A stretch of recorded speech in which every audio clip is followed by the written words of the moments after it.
नमस्कार, स्वागत है आप सभी का। मैं हूं कृतिका और देश का सबसे भरोसेमंद चैनल डीडी न्यूज पर लेकर हाजिर हूं आपका अपना पसंदीदा शो खबरों का सरपंच न्यूज पंच। और इस कार्यक्रम के जरिए हम आप तक हर रोज वो तमाम खबरें पहुंचाते हैं जिन पर रहती है हम सभी की नजर। और आज न्यूज पंच के जरिए जिन प्रमुख खबरों की करेंगे हम विस्तार से बात, जानेंगे लेटेस्ट अपडेट अपने संवाददाताओं से। सबसे पहले एक नजर डालेंगे उन प्रमुख खबरों पर।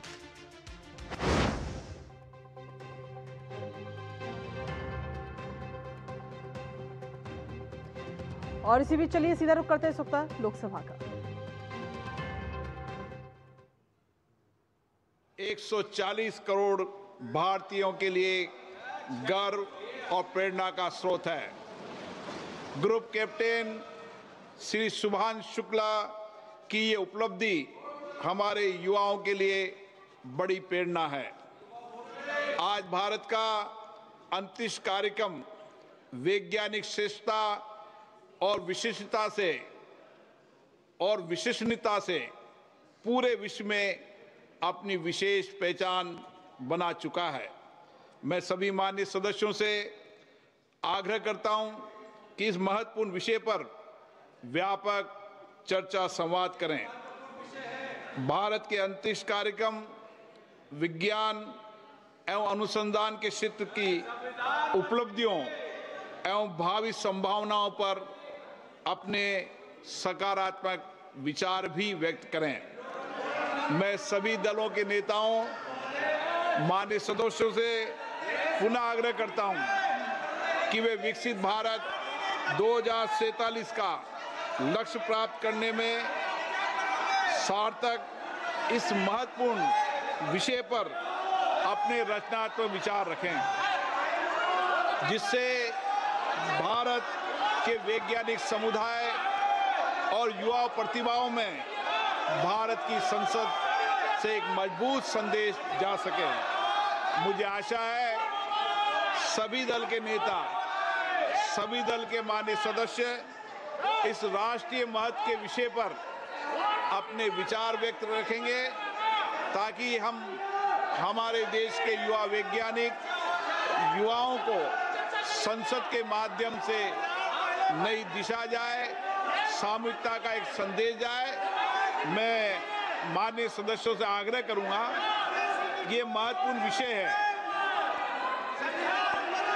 ये भारत की वैज्ञानिक उपलब्धि अंतरिक्ष का महत्वपूर्ण विषय है। आप अपनी अपनी सीट पर जाकर बैठें। मैं सबको इस विषय पर पर्याप्त अवसर, पर्याप्त समय दूंगा। माननीय सदस्य, इससे एक सकारात्मक संदेश जाएगा, देश में जाएगा, दुनिया में जाएगा कि भारत ने अंतरिक्ष विज्ञान में कितनी श्रेष्ठता हासिल की है, कितनी बड़ी उपलब्धि है भारत के लिए। ये उपलब्धि का क्षण हमें गौरवगान करने का क्षण है। और विशेष रूप से जब कैप्टन ग्रुप शुभांशु शुक्ला भारत आए तो माननीय जितेंद्र सिंह जी,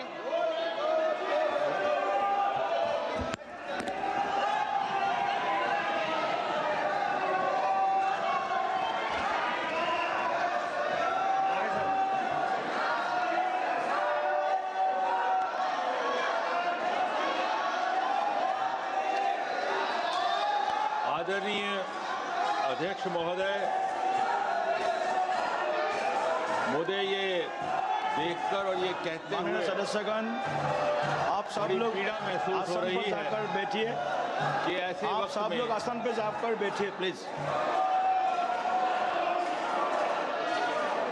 अध्यक्ष महोदय, मुझे ये देखकर और ये कहते हुए बहुत पीड़ा महसूस हो रही है कि कैसे वक्त में, जबकि मुल्क में जश्न का माहौल है, जब हर देशवासी गर्वान्वित महसूस कर रहा है, जब देश अंतरिक्ष की उपलब्धियों का उत्सव मना रहा है, तो विपक्ष हमारी अंतरिक्ष की उपलब्धियों के लिए अंतरिक्ष से जुड़े विशेषज्ञों को और वैज्ञानिकों को बधाई देने में भी असफल हैं और उसके लिए तैयार नहीं।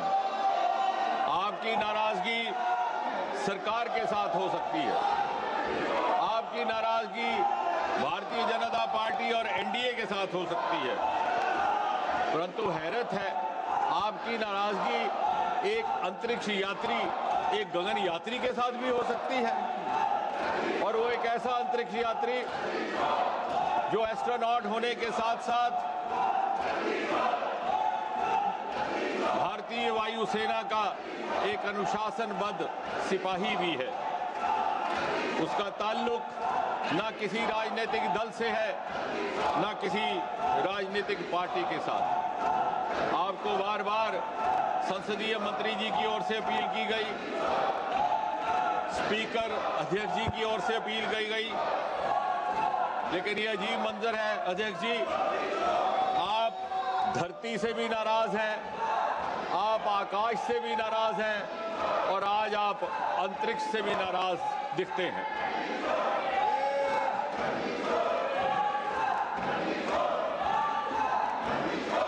और एक चिकित्सक होने के नाते, मेडिकल डॉक्टर होने के नाते मैं ये मनस्थिति समझ सकता हूं अध्यक्ष जी।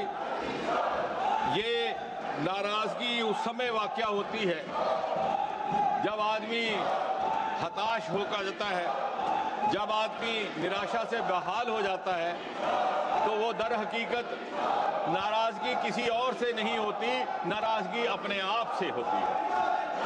आज जो विपक्ष जिस तरह का प्रदर्शन कर रहा है, ये उनकी अपने प्रति नाराजगी का इजहार है, क्योंकि वो हर अपने मंसूबे में विफल हैं, उनकी कोई बात नहीं बन पा रही।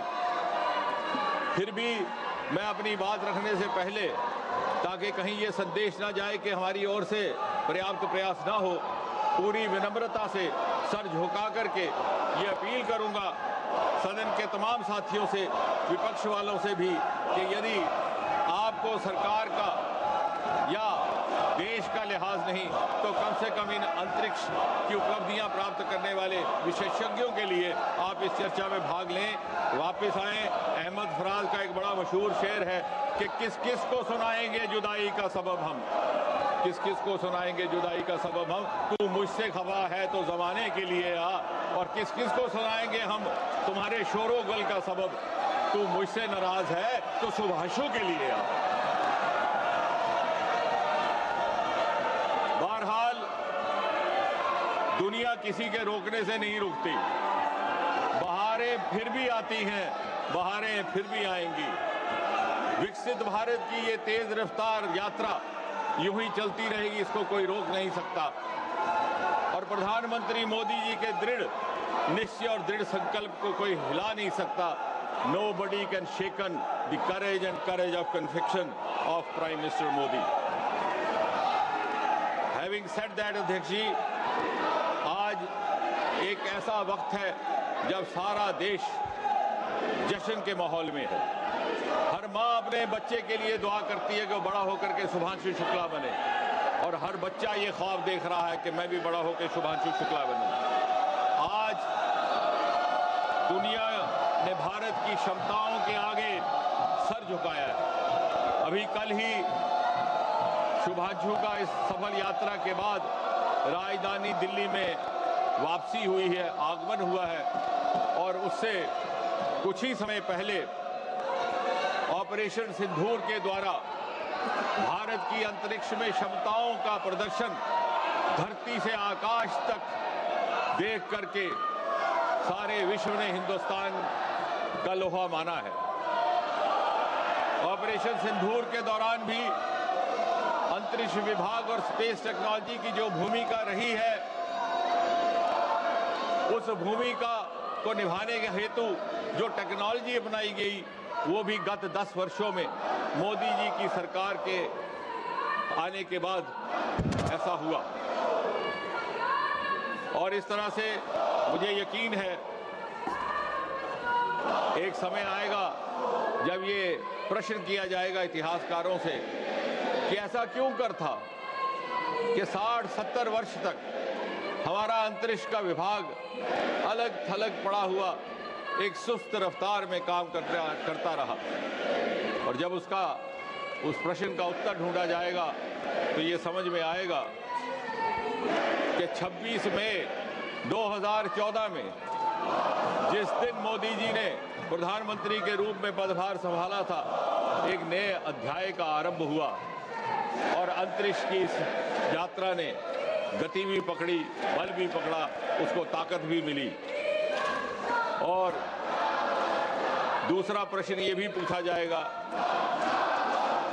कि ऐसा पहले भी हो सकता था मगर क्यों कर ना हुआ, और उसका शायद ये उत्तर होगा कि हमारे देश में प्रतिभा की कमी ना थी, हमारे वैज्ञानिकों में, हमारे विशेषज्ञों में काबिलियत भी थी, योग्यता भी थी, सलाहियत भी थी, क्षमता भी थी, आंखों में सपने भी थे, दिल में अरमान भी थे, मेहनत करने का मादा भी था। लेकिन अगर कमी थी तो कमी थी उस अनुकूलता की जो नीति निर्धारकों की ओर से अपेक्षित होती है। यदि कोई अभाव था तो अभाव था उस सपोर्ट सिस्टम का जो राजनीतिक नेतृत्व, पॉलिटिकल डिस्पेंसेशन से अपेक्षित होता है, और उस अभाव की पूर्ति, उस कमी की पूर्ति मोदी जी के आने के बाद सन 2014 में हुई। और इसके पीछे कड़ी मेहनत की गई, कई क्रांतिकारी निर्णय लिए गए, एक के बाद एक स्पेस रिफॉर्म्स लाई गई जो कभी किसी ने ना सोचा, ना कल्पना की, ना तस्वुर किया।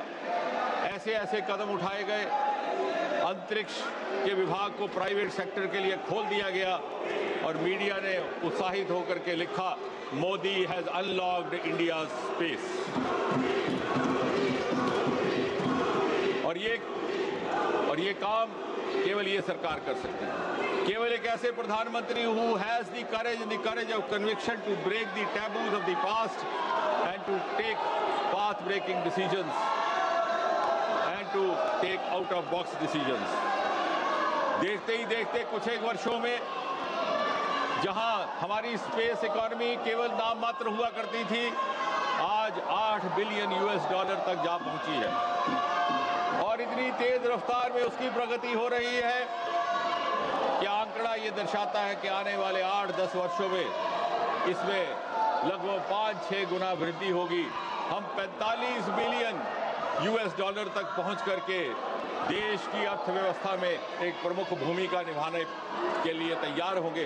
देश को चौथी दर्जे से पहले दर्जे की इकोनॉमी बनाने में एक स्पेस की एक प्रमुख भूमिका रहेगी। जहां कुछ वर्ष पहले तक किसी को यह अंदाजा ना था कि स्पेस में भी स्टार्टअप हो सकते हैं, आज वहां 300 से अधिक स्टार्टअप है और उनमें से बहुत सारे विश्व स्तरीय, वर्ल्ड क्लास।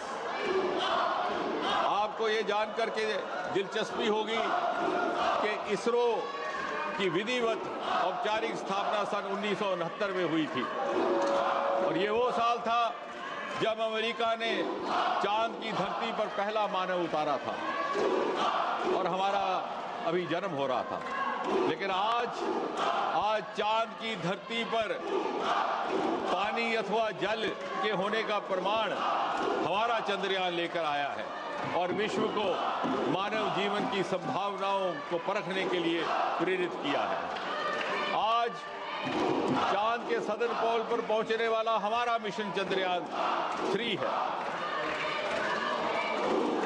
आज वो जमाना नहीं रहा कि दूसरे देश कोई सफल प्रयोग करते थे और हम उसका अनुसरण करते थे। उदाहरण के तौर पर टेलीविजन अमेरिका के दर्शकों ने सन 50 के दशक में देखा, वो बहुत चर्चित राष्ट्रपति चुनाव 1960 का, जिसमें कैनेडी ने रिचर्ड निक्सन को एक टीवी डिबेट के बाद पराजित कर दिया था। उस समय हमें ना ये मालूम था कि टीवी क्या है और डिबेट क्या है। इस दिल्ली शहर में भी पहला चित्रहार हमें कहीं 1970-71 में जाकर के देखने को मिला। लेकिन अब दृश्य बदल चुका है। India is no longer a follower, on the other hand India beckons others to follow her. और बहुत सारी ऐसे प्रयोग शुभांशु ने भी किए हैं जिनका जिक्र मैं अगले 3-4 मिनट में आपके सामने रखूंगा। लेकिन उससे पहले ये भी कहना लाजमी है कि बहुत सारे लोग ये कहते हैं कि साहब आप चांद की धरती पर तो जा रहे हैं, अंतरिक्ष में जा रहे हैं, लेकिन इससे हमें क्या लाभ है?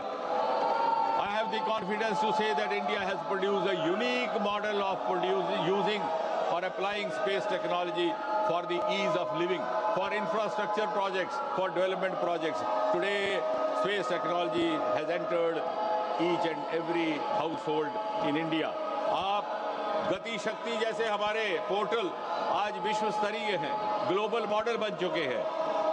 इंफ्रास्ट्रक्चर प्लानिंग में, मॉनिटरिंग में, टेलीमेडिसिन हो, स्वास्थ्य का क्षेत्र हो, कम्युनिकेशन हो, फ्लड और डिजास्टर मैनेज में आज हमारी स्पेस टेक्नोलॉजी दूसरों के लिए सूचनाएं प्रदान करती है। हाउसिंग और अर्बन डिपार्टमेंट में अमृत स्कीम 500 शहर, स्मार्ट सिटीज 100 शहर स्पेस टेक्नोलॉजी के उपयोग से ये कार्यक्रम आगे बढ़ रहे हैं। डिफेंस का जिक्र मैंने अभी किया।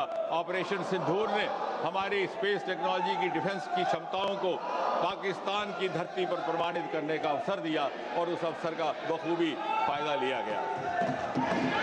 एग्रीकल्चर सेक्टर में देखिए हर प्रकार से स्पेस टेक्नोलॉजी का उपयोग हो रहा है। जियो मनरेगा, रेलवे, यहाँ तक के यूटिलाइजेशन सर्टिफिकेट भी अब स्पेस टेक्नोलॉजी के माध्यम से उपलब्ध हो रहे हैं। और जहाँ तक XGM-4 और इस मिशन का ताल्लुक है जिसमें शुभांशु शुक्ला जी हिस्सा थे, तो ये बाद में ये कहकर के शुरू करूंगा कि XGM-4 और इंटरनेशनल स्पेस स्टेशन की ये कहानी बड़ी करीब से जुड़ती है गगनयान की कहानी से। और इस कहानी का आगाज हुआ था 15 अगस्त सन 2018 को, जब लाल किले के परिसर से प्रधानमंत्री ने अपने स्वतंत्रता दिवस के भाषण में देशवासियों के आगे ये घोषणा की थी कि आगे कुछ वर्षों में भारतीय मूल का एक व्यक्ति चांद की धरती पर उतरने का काम करेगा। और सारे देश को एक अजीबो-गरीब फक्र का एहसास हुआ था। उसके उपरांत एज ए फॉलोअप इसरो ने 4 ऐसे व्यक्तियों का चयन किया जिसके लिए उनको प्रशिक्षण दिया जाए।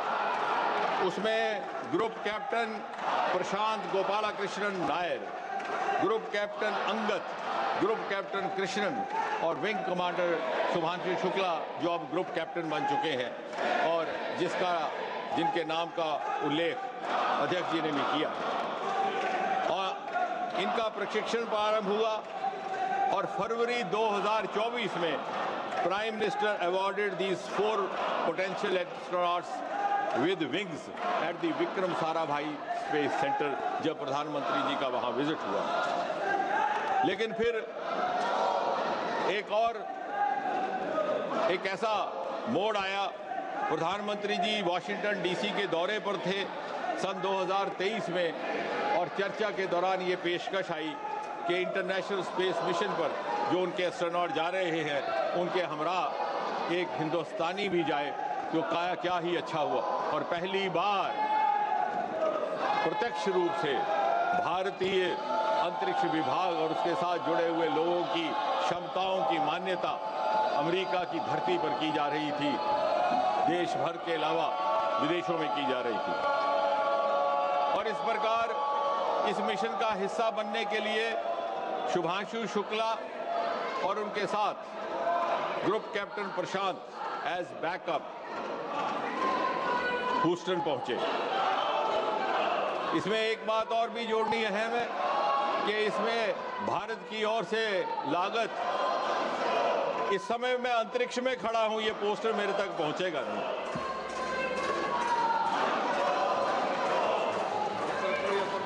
ये अंतरिक्ष तक नहीं पहुंचेगा। बहरहाल हमारी तरफ से खर्चा केवल और केवल 548 करोड़ हुआ है, अर्थात $65 million, which is a very small amount compared to other missions across the world. In other words, India has also now specialized the technique of using cost-effective missions. हमारे जो फाइनेंशियल रिसोर्सेज हैं उनके अभाव को कभी कभी पूरा करने के लिए हम अपने इंटेलेक्चुअल और सेरिब्रल रिसोर्सेज का इस्तेमाल करके, जैसे कि चंद्रयान भी केवल 600 करोड़ में हो गया था, हमारा गगनयान 10,000 करोड़, इसी प्रकार यहाँ भी सिर्फ 500 करोड़। 400 किलोमीटर की दूरी थी जिसे अमेरिका में मीलों में गिना जाता है, because they have the metric system of miles, so otherwise 250 miles धरती से आकाश तक उसे जाना था, अंतरिक्ष तक। 28 घंटे का सफर था, 27,800 किलोमीटर की स्पीड थी और 14 दिन का ये सारा मिशन रहा। इसके उपरांत उनकी ट्रेनिंग का क्रम शुरू हुआ। 11 महीने की ट्रेनिंग हुई इन दोनों एस्ट्रोनॉट्स की और 25 जून 2025 को कैनेडी स्पेस सेंटर फ्लोरिडा से इनका टेक ऑफ होता है और लगभग 3 सप्ताह होते होते 15 जुलाई को सैन डिएगो में ऑफ कैलिफोर्निया अटलांटिक ओशन में इनकी वापसी होती है। वापसी के बाद शुभांशु को 1 सप्ताह मेडिकल एवेल्युएशन के लिए रखा जाता है। लगभग 1 सप्ताह उनकी डीब्रीफिंग होती है इसरो के साथ। फिर उसके बाद लगभग 2 सप्ताह अलग अलग नासा के साथ, एक्सियम के साथ, स्पेस एक्स के साथ, या कि ये प्राइवेट पब्लिक पार्टिसिपेशन का भी उदाहरण है, उनके साथ होता है।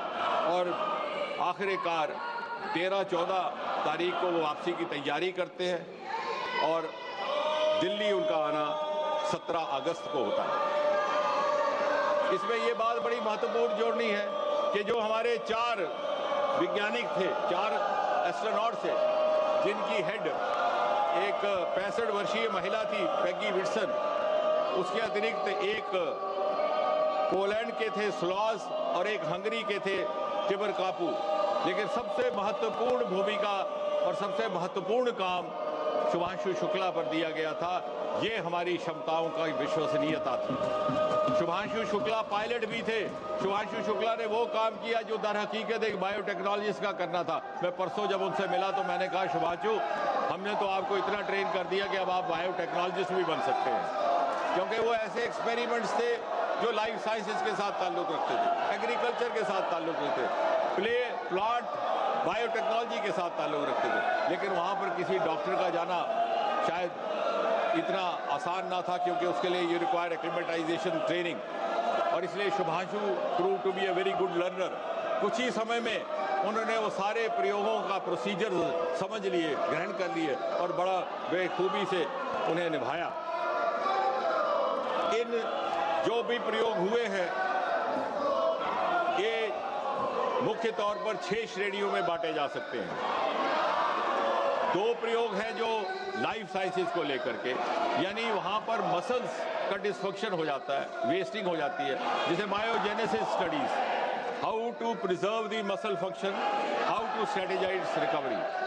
दूसरा कि लगातार उन्हें टेलीविजन का स्क्रीन देखना पड़ता है, कंप्यूटर का स्क्रीन देखना पड़ता है, तो what are the cognitive effects of exposure continuously to these electronic gadgets. ये ऐसे प्रयोग हैं जिनका फायदा हमें धरती पर भी होगा। तीसरा, इसी तरह से स्पेस के अंदर किस तरह से एडिबल एल्गी जलाए जाए। चौथा, किसी तरह से चावल, मूंग, इसके बीज बोए जा सके जीरो ग्रेविटी पर। साइनोबैक्टीरिया जो एक्सट्रीम कंडीशन में काम करते हैं, उनकी ग्रोथ कैसी हो। कुल मिलाकर इन 6 श्रेणियों के प्रयोगों का सबसे बड़ा महत्व, जो मुझे बड़ा गर्व है और हर्ष है ये साझा करते हुए, मैं कहूँगा कि 3 बहुत अहम इससे संदेश गए हैं। पहला कि ये सारे के सारे इंडिजिनस थे। इन सारे की सारी किट्स हिंदुस्तान में विकसित की गई। इसी मंत्रालय के दूसरा विभाग डिपार्टमेंट ऑफ बायोटेक्नोलॉजी, उसके अतिरिक्त कुछ एक IITs, कुछ एक इंडियन इंस्टीट्यूट ऑफ साइंस, यानी आत्मनिर्भर भारत के मंत्र का पालन भी इन्हीं प्रयोगों से हुआ। दूसरा, जो अक्सर मोदी सरकार के द्वारा कहा जाता है, होल ऑफ गवर्नमेंट अप्रोच, इसमें सारे देश के वैज्ञानिक संस्थान भी शामिल थे और दूसरे विभाग। और तीसरा, सबसे महत्वपूर्ण, कि जो प्रयोग, जैसा मैंने कहा, शुभांशु ने किए हैं, वो प्रयोग तो एक भारतीय कर रहा है, उनकी किट्स भी भारत में विकसित की गई, लेकिन उनका लाभ सारी मानव जाति को होने वाला है। अर्थात विश्व बंधु भारत का सबसे प्रमुख, सबसे नुमाया मिसाल शुभांशु के इस यात्रा के द्वारा दुनिया के आगे रखी गई है। सो इट इज आत्मनिर्भर भारत, इट इज विश्व बंधु भारत, इट इज सबका साथ, सबका विश्वास एंड सबका प्रयास वाला भारत। और इसके नतीजों के फायदे क्या होंगे कि गगनयान जो हमारा प्रमुख रहेगा। मैं अब समाप्त करने वाला हूं। मुझे लगा कि शायद विपक्ष वाले बोलेंगे नहीं, तो शायद मैं इनकी तरफ से भी बोल दूं, लेकिन अध्यक्ष जी का इशारा आया है। बहरहाल इसमें हमारी इंटरनेशनल कोलैबोरेशंस को अपस्केलिंग में मिलेगा, क्योंकि दुनिया को हमारी क्षमताओं का अनुमान हुआ है।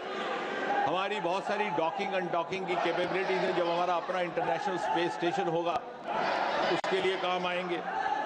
हमारी लाइफ साइंसेज और प्लाइंट साइंसेज की जो प्रयोग सुभाषु ने किए हैं उनका धरती में भी इस्तेमाल होगा।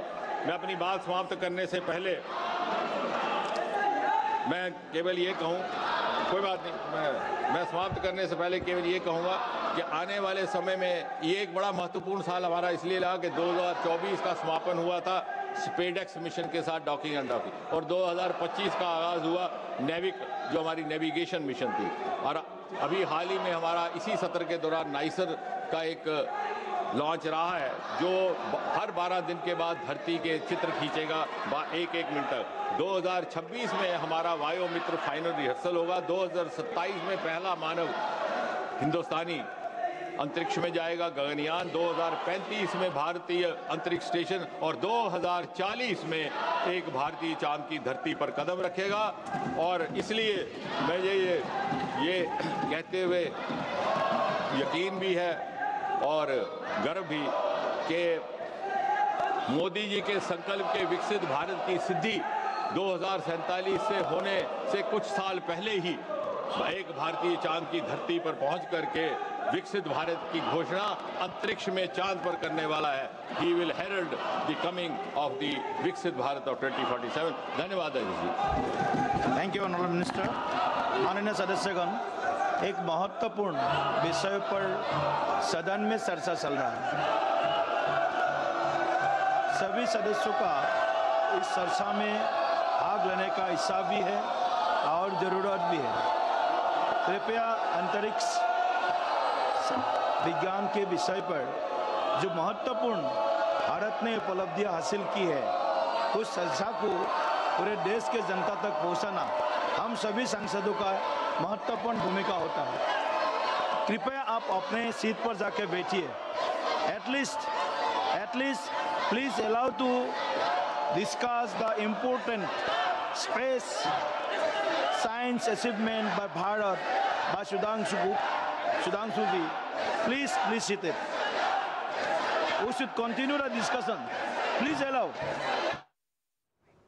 तो लोकसभा की कार्रवाई इस वक्त आपको दिखाते हैं, जहां सीधे तौर पर आपको बता दें कि लोकसभा की कार्रवाई में शुभांशु शुक्ला की उपलब्धियों को लेकर चर्चा शुरू हो चुकी है। जितेंद्र सिंह ने इस चर्चा की शुरुआत की, लेकिन इस दौरान विपक्ष की तरफ से गैर जिम्मेदाराना रवैया नजर आया, क्योंकि विपक्ष की तरफ से लगातार विरोध देखने को मिला है। लगातार शोरगुल विपक्ष करता हुआ नजर आया, हंगामा करता हुआ नजर आया है।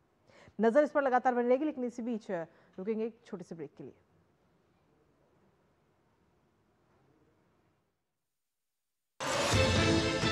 हर पल बदल रही है दुनिया, इसलिए हर खबर रखती है मायने। यूरोप से लेकर अफ्रीका, अमेरिका से लेकर एशिया, दुनिया के हर कोने से बड़ी खबरें, हर मुद्दे की गहराई से पड़ताल, लेटेस्ट अपडेट और सटीक विश्लेषण। देखिए अंतर्राष्ट्रीय खबरों का भरोसेमंद कार्यक्रम खबर दुनिया की, सोमवार से शुक्रवार शाम 7 बजे डीडी न्यूज पर।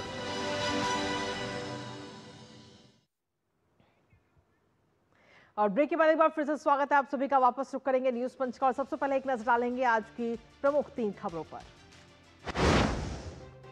तो आज न्यूज पंच में सबसे पहले और प्रमुख तौर पर बात होगी मुंबई पुलिस के सफल मिशन को लेकर। जी हां, एआई से मात्र 36 घंटे के अंदर एक केस को सॉल्व कर लिया महाराष्ट्र पुलिस ने, और इसके साथ ही आरोपी तक भी पहुंच गई। आखिर कैसे आर्टिफिशियल इंटेलिजेंस की मदद से ये केस सॉल्व किया गया और कौन सा ये केस था, बताएंगे विस्तार से आपको इस खबर के बारे में।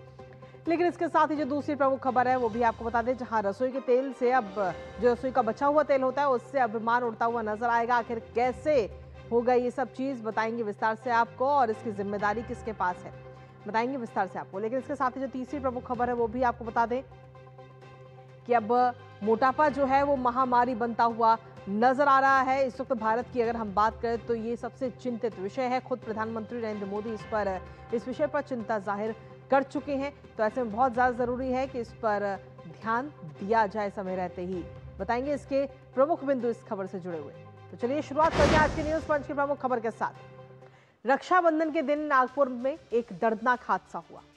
एक दंपत्ति बाइक से जा रहा था और तभी तेज रफ्तार ट्रक ने उन्हें टक्कर मार दी। महिला सड़क पर गिर गई और ट्रक उसे कुचलकर फरार हो गया। इस हादसे के वीडियो भी सामने आया था। हादसे के बाद पति के पास सिर्फ इतना सुराग था कि ट्रक पर लाल निशान बने थे। इसके साथ ही आपको बता दें कि ना तो ट्रक का मॉडल पता था उस शख्स को और ना ही उसका कोई आकार। और फिर आर्टिफिशियल इंटेलिजेंस बना महाराष्ट्र पुलिस का नया हथियार, जिसके बाद महाराष्ट्र पुलिस ने मात्र 36 घंटे के अंदर इस सनसनीखेज हिट एंड रन केस को सुलझा दिया।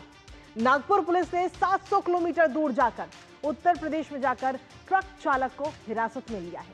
आखिर कैसे इस केस में आर्टिफिशियल इंटेलिजेंस का हुआ इस्तेमाल और इस तरह की जांच में महाराष्ट्र पुलिस कैसे कर रही है महीनों का काम मिनटों में, सब बताएंगे आपको, साथ ही करेंगे चर्चा। लेकिन उससे पहले आपको दिखाते हैं महाराष्ट्र पुलिस ने केस सुलझाने में ली आर्टिफिशियल इंटेलिजेंस की मदद। तो महाराष्ट्र पुलिस का दोस्त बनता हुआ एआई नजर आया, जहां हिट एंड रन मामले में एआई ने बड़ी मदद महाराष्ट्र पुलिस की करी है। दरअसल आपको बता दें कि मार्वल सॉफ्टवेयर से इस पूरे केस को सुलझाया गया है और नागपुर पुलिस को काफी मदद मिली इस केस में। महाराष्ट्र पुलिस और आईआईएम नागपुर ने इसे विकसित किया है और इसके साथ ही आपको बता दें कि महज 36 घंटे के अंदर ही आरोपी को गिरफ्तार कर लिया गया। और इसके साथ ही आपको बता दें कि महज 36 घंटे के अंदर आरोपी को तो गिरफ्तार किया ही गया, लेकिन इसके साथ ही 700 किलोमीटर दूर जाकर के इस ट्रक चालक को दबोचा गया है। इसके साथ ही आखिर ये पूरा मामला क्या था, एक नजर उस पर डालते हैं। दरअसल ये जो पूरा मामला सामने आया था, नागपुर जबलपुर हाईवे पर ये दर्दनाक हादसा हुआ था, जिसका एक वीडियो भी सामने आया था और काफी वो वीडियो जो है वो वायरल भी हुआ।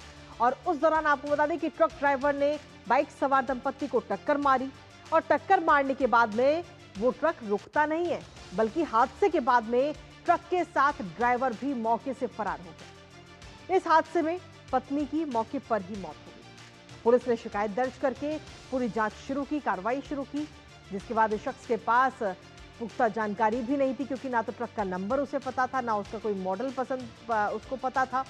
तो ऐसे में महज ट्रक पर लाल निशान की जानकारी से ही आरोपी को पकड़ा गया, क्योंकि जो पति था उसको ये जानकारी थी कि उस ट्रक पर लाल निशान है। और आखिर कैसे एआई की मदद से आरोपी पुलिस के हत्थे चढ़ा है वो आपको बताते हैं। दरअसल पुलिस के पास सिर्फ और सिर्फ लाल निशान की ही जानकारी थी।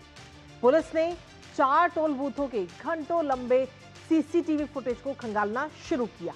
जब ट्रक जिस रास्ते से गुजरता गया उस रास्ते का टोल फुटेज खंगाला गया। घंटों लंबे फुटेज मार्वल ने मिनटों में स्कैन कर दिए और इस सॉफ्टवेयर ने पहले लाल रंग के ट्रकों को अलग किया और लाल रंग के ट्रकों को अलग करने के बाद में स्पीड और उनके मूवमेंट पैटर्न स्टडी करके एक वाहन को शॉर्टलिस्ट किया इस मार्वल सॉफ्टवेयर ने। और जिसके बाद में जैसे ही पुलिस तक ये नाम पहुंचता है, ये ट्रक की फोटो पहुंचती है, जिसके बाद आखिर में आरोपी ग्वालियर कानपुर हाईवे पर ही धरा जाता है। आखिर ये सॉफ्टवेयर कौन सा है जिसकी मदद से आरोपी को मात्र 36 घंटे के अंदर पकड़ लिया गया, वो सॉफ्टवेयर आपको बताते हैं। इस सॉफ्टवेयर का नाम है मार्वल सॉफ्टवेयर।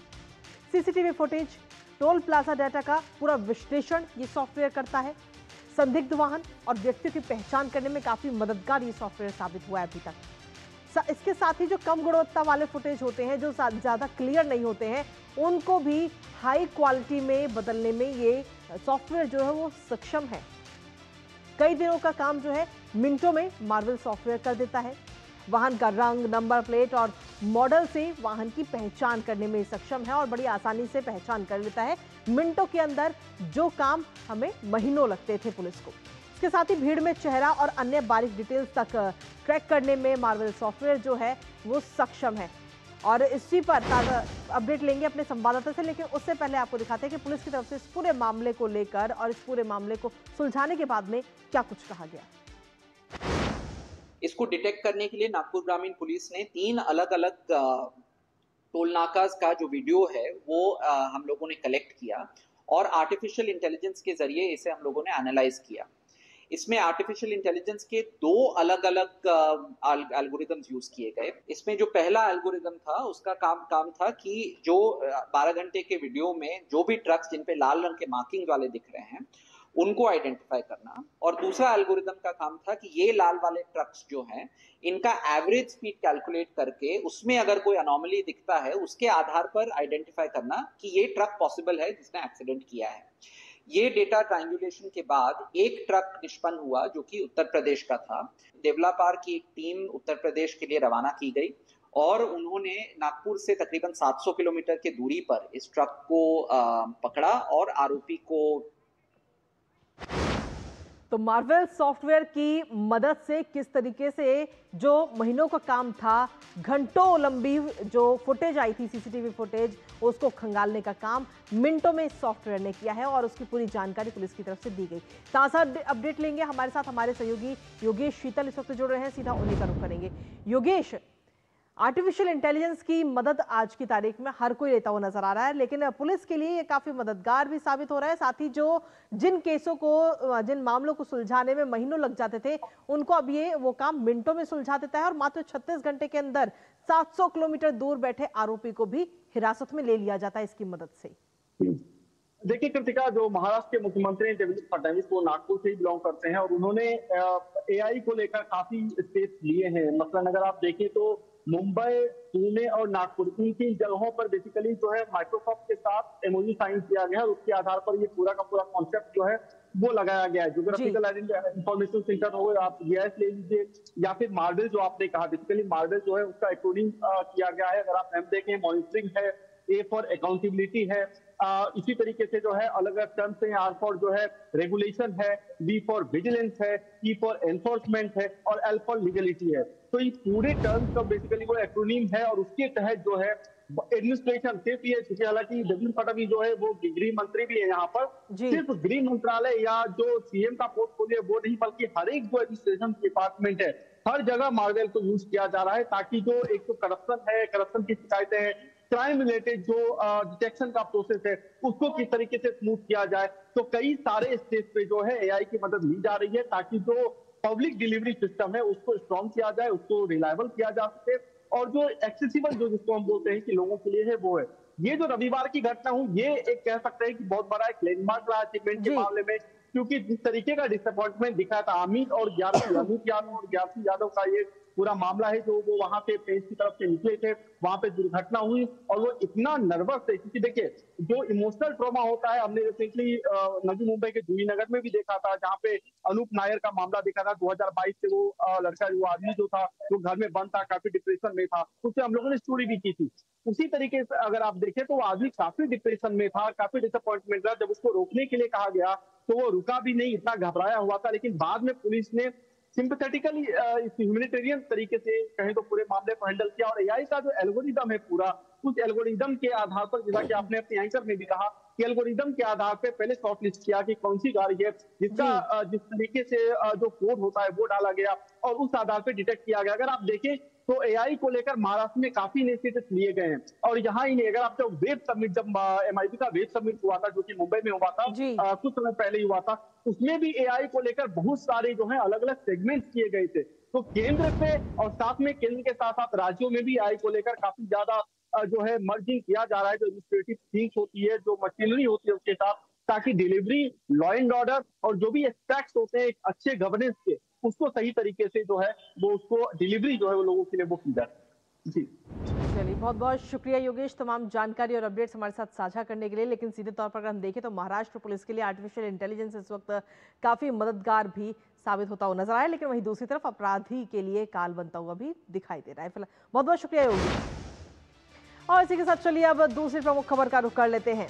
घर या फिर रेस्टोरेंट में तलने के बाद में अक्सर खाना पकाने के तेल को फेंक दिया जाता है, लेकिन अब इस तेल से विमान अपनी उड़ान भर सकेंगे। चौंकिए मत, क्योंकि इस अनोखे काम को अब इंडियन ऑयल की पानीपत रिफाइनरी से अंजाम दिया जाएगा।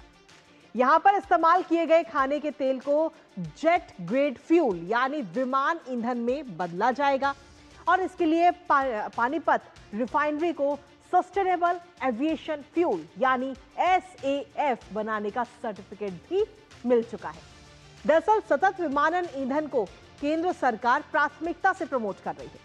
खुद प्रधानमंत्री नरेंद्र मोदी ने कहा था कि हम सतत विमानन ईंधन की तरफ बढ़ रहे हैं, हरित तकनीक में निवेश कर रहे हैं और कार्बन फुटप्रिंट कम कर रहे हैं। हम प्रकृति और धरती दोनों की सुरक्षा सुनिश्चित कर रहे हैं। आखिर सस्टेनेबल एविएशन फ्यूल क्या है और इसको लेकर केंद्रीय मंत्री राम मोहन नायडू का क्या कुछ कहना है, बताएंगे आपको, साथ ही करेंगे चर्चा अपने संवाददाता से। लेकिन उससे पहले आपको दिखाते हैं खाना पकाने के तेल से उड़ेगा हवाई जहाज। जी हां, अब आपकी रसोई का जो इस्तेमाल किया हुआ तेल है अब वो बर्बाद नहीं होगा। इंडियन ऑयल कॉर्पोरेशन को इसका सर्टिफिकेशन मिल चुका है। इसके साथ ही आपको बता दें कि इस्तेमाल किए गए तेल से अब सस्टेनेबल एविएशन फ्यूल बनाया जाएगा। रिफाइनरी में ये पूरा तेल जाएगा, जिसके बाद में इसको विमान ईंधन में बदला जाएगा। ग्रीन एविएशन की दिशा में अहम कदम इसे माना जा रहा है। यूज्ड खाद्य तेल से अब प्लेन उड़ता हुआ नजर आएगा और धीरे धीरे इसका जो प्रोडक्शन है, जो इसकी मात्रा है, वो भी आगे आने वाले समय में बढ़ाई जाएगी। कार्बन उत्सर्जन घटाने में काफी मददगार SAF होगा। कार्बन उत्सर्जन तो कम होगी और इसके साथ ही आपको ये भी खास बात बता दें कि ये सर्टिफिकेट पाने वाली देश की पहली कंपनी है इंडियन ऑयल कॉर्पोरेशन। और बड़े होटल और जो कंपनियां हैं या जो फैक्ट्रियां हैं, वहां से इस तेल को, जो इस्तेमाल किया हुआ तेल है, उसे इकट्ठा किया जाएगा और उसके बाद में तैयारी ये भी है कि साल के अंत तक 35,000 टन प्रोडक्शन जो है वो शुरू कर दिया जाएगा। ये पूरी तैयारी। आखिर सस्टेनेबल फ्यूल एविएशन फ्यूल आखिर क्या है, एक नजर में वो आपको बताते हैं। दरअसल सस्टेनेबल एविएशन फ्यूल यानी SAF एक नॉन पेट्रोलियम फीड स्टॉक से बना हुआ एक वैकल्पिक ईंधन है विमान के लिए। एयर ट्रांसपोर्टेशन से उत्पन्न उत्सर्जन को इससे ये घटाएगा और इसके साथ ही ATF में 50% तक इसको मिलाया जा सकता है। 2027 की अगर हम बात करें तो 2027 में जेट फ्यूल से 1% SAF ब्लोटिंग भी अनिवार्य कर दी गई है। जो अंतर्राष्ट्रीय विमान होंगे उनको 1% ये वाला फ्यूल लेना कंपलसरी होगा। लेकिन इसके साथ ही आखिर केंद्रीय मंत्री की तरफ से, राम मोहन नायडू की तरफ से आखिर क्या कुछ कहा गया है सोशल मीडिया प्लेटफॉर्म X पर, वो आपको बताते हैं। राम मोहन नायडू की तरफ से उन्होंने कहा कि ये बताते हुए गर्व हो रहा है कि इंडियन ऑयल की पानीपत रिफाइनरी को देश की पहली सतत विमानन ईंधन उत्पादक के रूप में प्रमाणित किया गया है। ICAO और कोर्सिया मानकों के अनुसार 3 करोड़ लीटर की वार्षिक क्षमता के साथ उत्पादन जल्द शुरू होने वाला है। ये बात उन्होंने कही। इसके बाद में उन्होंने कहा कि देश में ऐसी और सुविधाओं के आने से हम 2027 तक सभी अंतर्राष्ट्रीय उड़ानों में 1% SAF मिश्रण के लक्ष्य को पूरा करने में सफल रहेंगे। इसके बाद उन्होंने कहा कि मेरा मानना है कि प्रधानमंत्री श्री नरेंद्र मोदी जी के नेतृत्व में सतत विमानन के प्रति भारत लगातार काम कर रहा है आगे, उसमें एक बड़ी मदद के तौर पे इसमें प्रतिबद्धता की दिशा में एक मील का पत्थर भी साबित हो रहा है। हमारे साथ हमारे सहयोगी तापस भट्टाचार्य इस वक्त जुड़ गए हैं। सीधा उनका रुख करते हैं।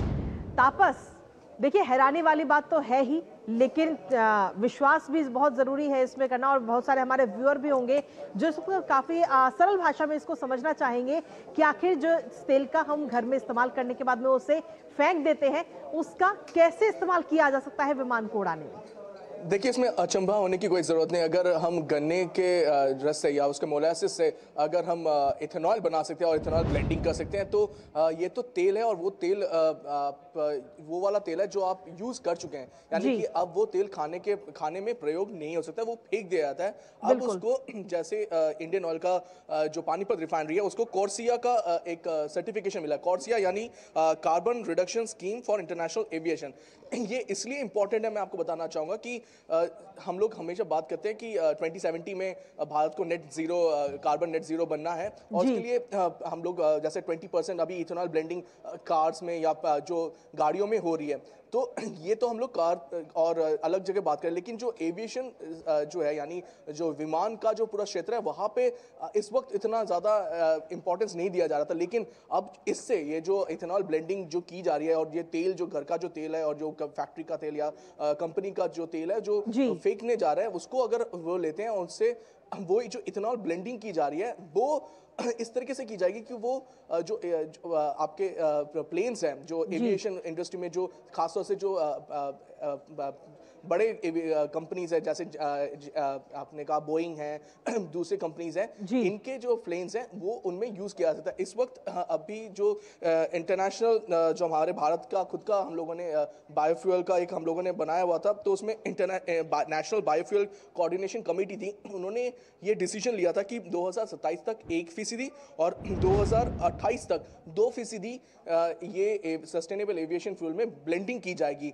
ग्लोबल नॉर्म जो है वो और भी ज़्यादा है, लेकिन अभी ये इससे शुरुआत ही हुई है। आपको पता है कि इथेनॉल ब्लेंडिंग जो भारत में करीब 2014 में जब शुरू हुआ था, तो करीब 1.5% की इथेनॉल ब्लेंडिंग हुआ करती थी, और आज ये पिछले 11-12 साल में आप देख पा रहे हैं कि ये बढ़ के 20% हो चुकी है। तो ये एक नया रखा है कि इससे ज़्यादा ये करना है। 2027-2028 में ये मापदंड रखा गया है 1% और 2% का।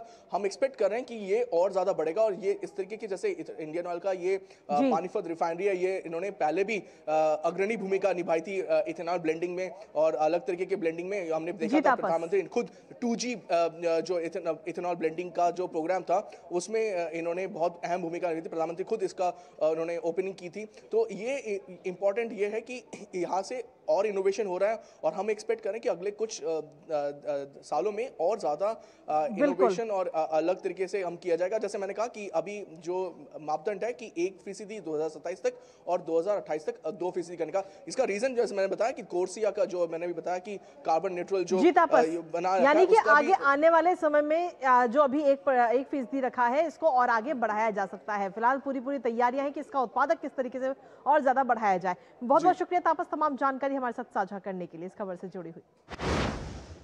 और चलिए इसी के साथ अब हमारी तीसरी महत्वपूर्ण खबर, जो हर एक भारतीय के लिए बहुत ज्यादा जरूरी है, क्योंकि मोटापा जो है अब वो केवल सौंदर्य से, आपकी खूबसूरती से जुड़ा हुआ नहीं है, बल्कि ये एक गंभीर स्वास्थ्य संकट बन चुका है। ये न केवल आपके शरीर को बीमार करता है, बल्कि आत्मसम्मान, सामाजिक जीवन और मानसिक स्थिति पर भी भारी असर डालता है। मोटापे से पीड़ित व्यक्ति के लिए हर दिन एक नई जंग जैसा होता है। कुछ कदम चलते हैं और सांस फूलती है, लगातार थकान होती है, सामाजिक अलगाव जैसी तमाम समस्याएं आम हैं, और इसी के साथ अब ये मोटापा भारत में नई महामारी भी बनता जा रहा है। दरअसल पिछले 3 दशकों में लोगों का वजन बढ़ने की रफ्तार दोगुनी हो गई।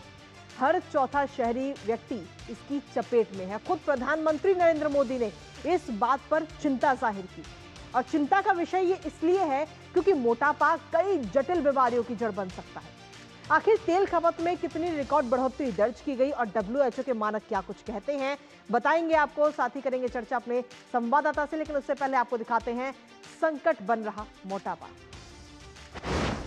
तो जी हाँ, मोटापा जो है वो दिन पर दिन संकट लगातार बढ़ा हुआ नजर आ रहा है। 2025 की अगर हम बात करें तो 20 से 23% मोटापे की दर जो है वो इस वक्त पहुंच चुकी है, जो 1990 में सिर्फ 9 से 10% ही थी, वो इस वक्त और ज्यादा बढ़ चुकी है। साथ ही शहरी क्षेत्रों में हर चौथा व्यक्ति जो है, जो चौथा वयस्क है, वो इस वक्त मोटापे से ग्रसित है। सार्वजनिक स्वास्थ्य की अगर हम बात करें तो आपात स्थिति के रूप में भी इस वक्त उभरता हुआ नजर आ रहा है, और साथ ही शहरीकरण, असंतुलित आहार इसकी बड़ी वजह बन रहे हैं शहरीकरण में, और हम खान पान पे ज़्यादा ध्यान नहीं देते, जिसकी वजह से मोटापा लोगों का बढ़ रहा है। इसके साथ ही घटती शारीरिक गतिविधि और तनाव का भी मोटापे पर सीधा असर पड़ता हुआ नजर आ रहा है, क्योंकि जो हमारी शारीरिक गतिविधि है वो बिल्कुल कम हो चुकी है, तनाव भी, टेंशन बहुत ज़्यादा है। WHO और Indian journal of medical research की तरफ से ये साझा रिपोर्ट सामने आई है, जिसमें ये आंकड़े साझा किए गए हैं। साल 2000 के बाद से खान पान बदलने का जो नतीजा है वो इस वक्त हम सभी के सामने है। 25 साल के अंदर कितना अंतर आया है। प्रोसेस्ड और तेलीय और साथ ही हाई कैलोरी वाला जो खान पान है उसकी वजह से ये वजन लोगों का बढ़ रहा है। लेकिन इसके साथ ही आपको ये जानकर भी हैरानी होगी कि जो तेल की खपत है उसमें भी रिकॉर्ड बढ़ोतरी दर्ज की गई है। दरअसल आपको बता दें कि Indian vegetable oil producers association की एक रिपोर्ट इस वक्त सामने आई, जिसमें 1990 में भारत में खाने के तेल की खपत बिल्कुल ना के बराबर थी, लेकिन उसके बाद में 3 से 5 से 4 लीटर प्रतिवर्ष प्रति व्यक्ति तेल की औसत खपत हो गई। और इसमें अगर हम देखें तो पिछले 3 दशक में खपत में लगभग 5 गुना की बढ़ोतरी दर्ज की है, जो कि काफी तेजी के साथ बढ़ोतरी हुई। 2025 की अगर हम बात करें तो 19 से 20 लीटर प्रति वर्ष औसत खपत ये पहुंच चुकी है, और जो अपने आप में काफी चिंता का विषय इस वक्त बनी हुई है कि लोग कितना तेलीय भोजन इस वक्त खा रहे हैं, और शारीरिक गतिविधि जो है वो ना के बराबर है, और ऊपर से तनाव की स्थिति। तो ऐसे में उनका मोटापा इस वक्त बढ़ता हुआ नजर आ रहा है, जो इस वक्त भारत के लिए एक बड़ी समस्या या यूं कहें कि महामारी बनता हुआ भी नजर आ रहा है। इसके साथ ही WHO वर्ल्ड हेल्थ ऑर्गेनाइजेशन के आखिर मानक क्या है, एक नजर उस पर डालते हैं। दरअसल WHO की तरफ से कहा जाता है कि व्यक्ति के लिए हर महीने 500 से 600 ग्राम तेल खपत जो है वो पर्याप्त है। हर महीने के हिसाब से रोजाना 15 से 20 ग्राम तेल सेवन पर्याप्त है, इससे ज्यादा एक व्यक्ति को नहीं लेना चाहिए। तेल का अगर आप अधिक सेवन करते हैं, ज्यादा तेल लेते हैं, तो शरीर को खतरा बढ़ता जाता है, और शरीर के खतरे में सिर्फ मोटापा नहीं बल्कि कई सारी बीमारियां भी हैं। और इन बीमारियों की अगर हम बात करें तो हृदय रोग है, बीपी है, डायबिटीज है, इनका खतरा बढ़ने की सबसे ज्यादा संभावनाएं होती हैं। और हमारे साथ में हमारे सहयोगी नितेंद्र सिंह इस वक्त जुड़ गए हैं, जो लगातार स्वास्थ्य से जुड़ी तमाम खबरों को कवर करते हैं। नितेंद्र, सीधे तौर पर अगर हम देखें तो हम आपस में जब बात करते हैं तो कहते हैं कि अगर आपका शरीर स्वस्थ है तो ये आपके जीवन की सबसे बड़ी पूंजी है, लेकिन आज की तारीख में हर चौथा व्यक्ति मोटापे से ग्रसित है, और जब मोटापा आता है किसी भी शरीर पे तो मोटापे के साथ वो अकेला नहीं आता, वो कई सारी बीमारियां भी लाता है। निश्चित तौर पे देखिए कृतिका, आपने जो अपने रिपोर्ट में दिखाया या जितने भी फैक्ट्स आपने बताया बिल्कुल सही है, और सबको मालूम है कि मोटापा क्यों हो रहा है, लेकिन जो उसका समाधान है उसके बारे में कोई अपने ऊपर अपनाता नहीं है। जैसे कि हम जानते हैं कि तेल ज़्यादा हम खाते हैं, चाहे फास्ट फूड ज़्यादा खाते हैं, या फिर चीनी का उपयोग ज़्यादा हो रहा है, साथ ही साथ देर रात लोग खाना खा रहे हैं। आज अगर शहरों की बात करें तो जितने भी युवा हैं खासतौर पे वो करीब 12 बजे, 1 बजे, 1:30 बजे रात में वो खा रहे हैं, देर से सोना। तो ये जो लाइफस्टाइल है पूरी तरीके से बदल गया, और उसकी वजह से खान पान, लाइफस्टाइल दोनों मिला करके ये मोटापे का कारण बन रहा है। और जो बार बार प्रधानमंत्री भी मन की बात के अलावा भी लाल किले के प्राचीर से भी उन्होंने कहा कि मोटापा एक समस्या है और एक राष्ट्रव्यापी समस्या होता जा रहा है। साथ ही साथ जो तेल की खपत है वो 10% कम करें, कम से कम इतना अगर अपनाए लोग, और ख़ासतौर पे जो शारीरिक गतिविधि की बात है, चाहे वो वॉक करें या फिर दौड़ने, खेल कूद में शामिल हो, तो वो एक ऐसी जीवन में आप अगर अपनाते हैं तो उससे मोटापा कहीं ना कहीं कम होगा। साथ ही सबसे बड़ी जो समस्या है बच्चों में देखने को आ रही है कि बच्चे अब मोटापा के शिकार हो रहे हैं। उसका कारण ये है कि वो जो पैकेट बंद जो आप खिला रहे हैं उनको, चाहे वो कुछ भी हो, चिप्स हो या बाकी दूसरी चीज़, जो कोल्ड ड्रिंक्स पीते हैं बच्चे, वो सबसे ज़्यादा सेवन कर रहे हैं, तो उसके वजह से भी बढ़ रहा है। और यही कारण है कि एक बहुत बड़ी समस्या के रूप में उभर रही है। और साथ ही जो दूसरी जो बीमारियां आ रही हैं लाइफस्टाइल से जुड़ी, वो काफ़ी, चाहे वो कैंसर हो, हार्ट की बीमारी हो या दूसरी गंभीर बीमारी हो, जिसका बोझ अस्पतालों पर पड़ रहा है, वो एक चिंता का विषय है। बहुत बहुत शुक्रिया नितेंद्र, तमाम जानकारी हमारे साथ साझा करने के लिए, इस खबर से जुड़ी हुई। और इसी के साथ आपको बता दें कि लोकसभा में आज मंगलवार को कल अंतर्राष्ट्रीय स्पेस स्टेशन यानी ISS पर भारत के पहले अंतरिक्ष यात्री ग्रुप कैप्टन शुभांशु शुक्ला की उपलब्धि और 2047 तक विकसित भारत के लिए अंतरिक्ष कार्यक्रम की भूमिका पर विशेष चर्चा शुरू हो चुकी है आज से। और साथ ही आपको बता दें कि सदन की कार्यवाही की शुरुआत में लोकसभा अध्यक्ष ओम बिरला ने सदन की ओर से ग्रुप कैप्टन शुक्ला को बधाई दी। चर्चा की शुरुआत करते हुए केंद्रीय मंत्री जितेंद्र सिंह ने इस उपलब्धि को ऐतिहासिक और भारत के लिए गर्व का क्षण बताया। विपक्षी हंगामे के बीच जितेंद्र सिंह ने कहा कि विपक्ष सरकार या भाजपा NDA से नाराज हो सकता है, लेकिन ये हैरानी की बात है कि एक अंतरिक्ष यात्री की उपलब्धि पर भी नाराजगी दिखाई जा रही है। इसके साथ ही जितेंद्र सिंह ने आगे कहा कि विपक्ष अंतरिक्ष वैज्ञानिकों, विशेषज्ञों को बधाई देने में विफल रहा। लगातार हंगामे के कारण लोकसभा की कार्यवाही मंगलवार सुबह 11 बजे तक के लिए आज स्थगित कर दी गई है। तो इस दौरान जब जितेंद्र सिंह ने चर्चा की शुरुआत की तो इस दौरान वो विपक्ष पर भी जमकर बरसते हुए नजर आए, और क्या कुछ कहा उन्होंने आपको सुनाते हैं। बहुत सारे लोग ये कहते हैं कि साहब आप चांद की धरती पर तो जा रहे हैं, अंतरिक्ष में जा रहे हैं, लेकिन इससे हमें क्या लाभ है। I have the confidence to say that India has produced a unique model of using or applying space technology for the ease of living, for infrastructure projects, for development projects. Today, space technology has entered each and every household in India. आप गति शक्ति जैसे हमारे portal आज विश्व स्तरीय हैं, global model बन चुके हैं। इंफ्रास्ट्रक्चर प्लानिंग में, मॉनिटरिंग में, टेलीमेडिसिन हो, स्वास्थ्य का क्षेत्र हो, कम्युनिकेशन हो, फ्लड और डिजास्टर मैनेज में आज हमारी स्पेस टेक्नोलॉजी दूसरों के लिए सूचनाएं प्रदान करती है। हाउसिंग और अर्बन डिपार्टमेंट में अमृत स्कीम 500 शहर, स्मार्ट सिटीज 100 शहर स्पेस टेक्नोलॉजी के उपयोग से ये कार्यक्रम आगे बढ़ रहे हैं। डिफेंस का जिक्र मैंने अभी किया। ऑपरेशन सिंदूर ने हमारी स्पेस टेक्नोलॉजी की डिफेंस की क्षमताओं को पाकिस्तान की धरती पर प्रमाणित करने का अवसर दिया।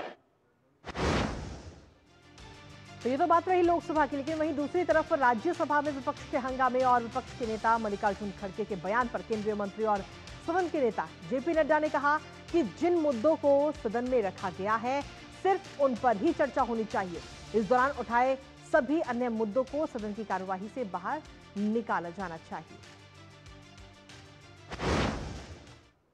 21 जुलाई को जब सत्र शुरू हुआ था तब मैंने बड़े स्पष्ट शब्दों में कहा था कि यह सरकार नियम संगत whatever is permitted in the rules, this government under the dynamic leadership of Prime Minister Modi is ready to have discussion on any subject which can be taken. Time and again, the chair has given the ruling that the issue which they wanted to raise cannot be raised according to the rules of business as set by, and it has been expressed by you and by the chair many times.